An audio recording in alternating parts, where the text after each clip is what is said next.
હાલમાં જ CID crime cyber crime police station ખાતે બીએનએસ કલમ 152, 196, 353(2) તથા આઈટી એક્ટ 67 અને 67A અંતર્ગત ફરિયાદ દાખલ થયેલી હતી તથા રાજકોટ તાલુકા પોલીસ સ્ટેશન ખાતે બીએનએસ 305A અંતર્ગત ચોરીની ફરિયાદ દાખલ થયેલી હતી, જે બાબતે રાજકોટ શહેરના મહેરબાન પોલીસ કમિશનર શ્રી બ્રજેશ કુમાર ઝા સાહેબ તથા એડિશનલ કમિશનર શ્રી ચૈતન્ય માંડલિક સાહેબ ની સૂચના હતી કે આરોપીને તાત્કાલિક પકડવામાં આવે. આ અંતર્ગત ડીસીપી શ્રી ક્રાઇમ જગદીશ બાંગરવા સાહેબના સતત અને સક્રિય માર્ગદર્શન હેઠળ સાયબર ક્રાઇમ પોલીસની પીઆઈ શ્રી જેમ કૈલાનાઓના નેતૃત્વમાં ટીમ બનાવવામાં આવી અને આરોપીની ટેકનિકલ અને હ્યુમન રિસોર્સિસના માધ્યમથી તપાસ કરવામાં આવી.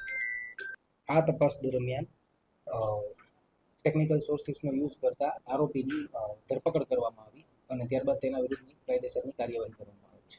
સાહેબ, આરોપીનું નામ શું છે અને ક્યાંથી?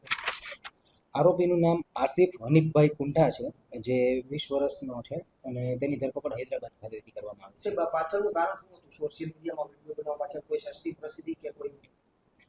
હાલ તે અંગે ડિટેલ ઇન્ટરોગેશન ચાલુ છે, જે આગળની તપાસમાં ખુલશે તે જણાવવામાં આવશે.